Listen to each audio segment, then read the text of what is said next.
Welcome to our show, Gluten Intolerance, Foods to Eat and Avoid.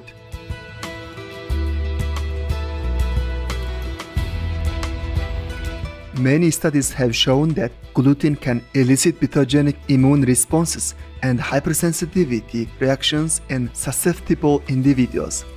Digestive discomfort is a characteristic symptom of gluten intolerance. Other signs can include fatigue, headaches, iron deficiency, joint pain, and itchy skin. Because gluten intolerance symptoms cross over with many other conditions, this can result in a misdiagnosis and being left untreated, thus leading to long-term health issues. First, let's take a look at what gluten is.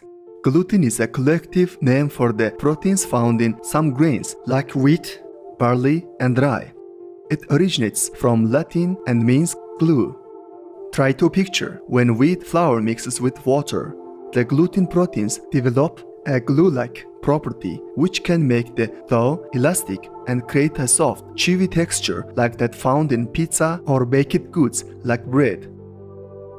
Because of its ability to bind and provide thickness, it has become a common ingredient in flavorings, sauces, ice creams, and syrups. We can even find it in medications, vitamins, and cosmetics. The gluten in wheat consists of two main proteins called gliadin and glutenin, with gliadin responsible for most adverse health effects for those with gluten intolerance. People with gluten intolerance should avoid all gluten-containing foods to avoid developing uncomfortable reactions like bloating, diarrhea, constipation, nausea, or fatigue. Generally, gluten intolerance refers to three medical conditions. The two primary forms are celiac disease and non-celiac gluten sensitivity. The third form is wheat allergy. The conditions share similarities but differ in terms of origin, development, and severity. Among the three, the most severe form is celiac disease, which affects approximately 1 to 3% of the population worldwide, especially in Western societies. However, it may be more prevalent than we realize, as an estimated 83% of Americans with it are undiagnosed or misdiagnosed with other conditions. Celiac disease is an autoimmune disorder that occurs more often in people with a family history of the condition. If one with the disease eats gluten, their body will start an immune response that mistakenly attacks the small intestine and gradually damages the villi, which are small finger-like structures that line it. When villi are impaired or erode away, a condition called bilious atrophy will affect the absorption of nutrients in food. In addition, damaged villi may increase intestinal permeability, referred to as leaky gut syndrome. The symptoms of celiac disease vary widely, so a confirmed diagnosis is not able to be made right away, as the indicators sometimes overlap with other chronic health issues. The symptoms may be seen in the digestive system, such as abdominal pain and diarrhea. On the skin, it can manifest as rashes and eczema. Some reported neurological issues include depression and tingling in the feet and hands.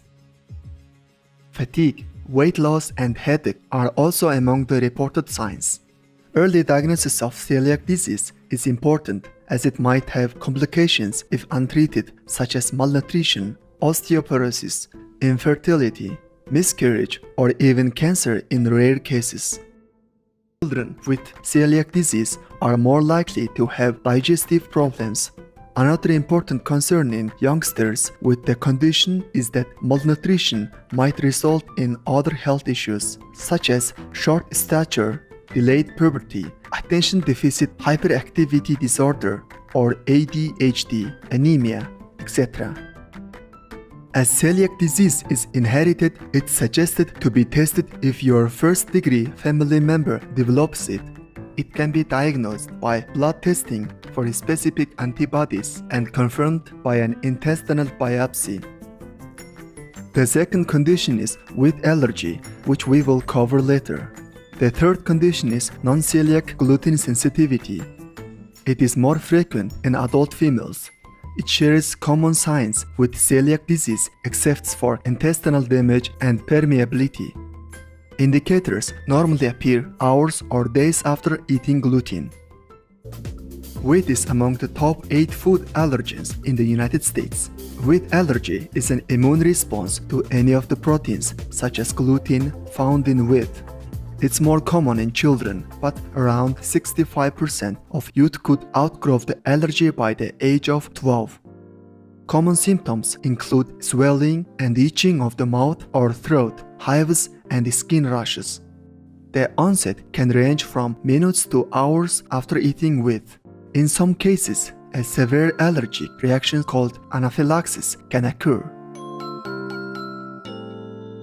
Wheat has long been cultivated since almost 10,000 years ago. Why does it seem that gluten is suddenly becoming a health concern today? The reason may be linked to modern cultivation and the preparation of wheat. The wheat we eat is different from what our ancestors used to have. Today, wheat is crossbred and genetically modified for higher yields, and chemicals are widely used on crops. A study revealed that an ingredient in the herbicide called glyphosate, which is applied to the wheat by farmers, might be the most important contributor to the epidemic of gluten intolerance due to its ability to interfere with several of the body's important functions. In addition, it also has a negative influence on the gut microbiome, which is closely related to gut health. The large-scale manufacturing of bread emphasizes flavor, texture, and quick preparation time. In order to shorten the fermentation process, bulk production often includes industrial yeast to speed up the progress, while emulsifiers, preservatives, and other additives are used to enhance flavor and increase the shelf life. One study also suggests that certain food additives may trigger celiac disease. So far, there isn't a solution yet for the 3 gluten-related disorders we've discussed. The only effective way to prevent a reaction to consuming gluten is to pay careful attention when selecting foods to ensure they are gluten-free, meaning they don't contain wheat, barley, rye, or triticale, which is a hybrid of wheat and rye. Avoiding ingredients that are derived from any one of these grains is essential. You can select gluten-free certified products and minimize the eating of highly processed foods that are more likely to have one of the previously mentioned grains. Alternatively, you may choose to make your own breads, pizzas, pancakes, and crackers by using gluten-free flours.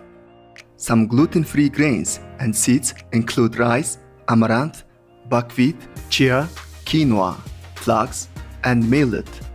Though oats are naturally gluten-free, they may be cross-contaminated during production, so choosing gluten-free labeled oats is encouraged. Those gluten-containing grains are good sources of vitamin B, fiber, zinc, iron, and potassium. Avoiding them could change our nutrient intake. Therefore, it's essential to embrace a well-rounded, whole food, plant-based diet to meet recommended nutritional requirements. Vegetables, fruits, beans, and nuts are wonderful choices to add variations to your diet and are safe to enjoy. For people with celiac disease or wheat allergy, it's important to reduce the chance of cross-contamination during food preparation. In order to avoid gluten getting into your food, you may store gluten-free foods in different places and use separate containers. In addition, keep cooking surfaces and food storage areas clean. Wash dishes and cooking equipment thoroughly, or prepare meals using different sets of tools if others in the household eat foods with gluten. When eating out, it's recommended to call ahead to make sure that there are options for you. Arrive early or late when a restaurant is less busy in order to better address your needs.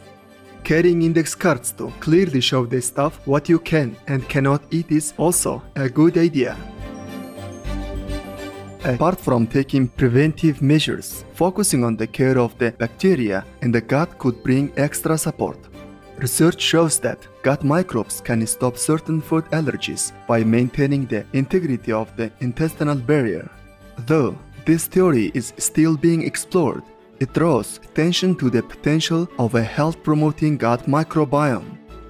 Taking probiotics could help increase the good bacteria in the digestive system and may assist in reducing symptoms of bloating, gas, or constipation.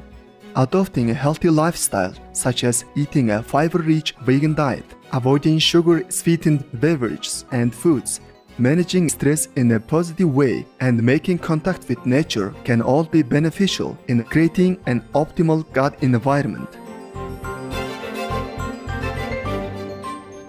We hope that today's show was informative and has helped you learn about gluten intolerance and its management.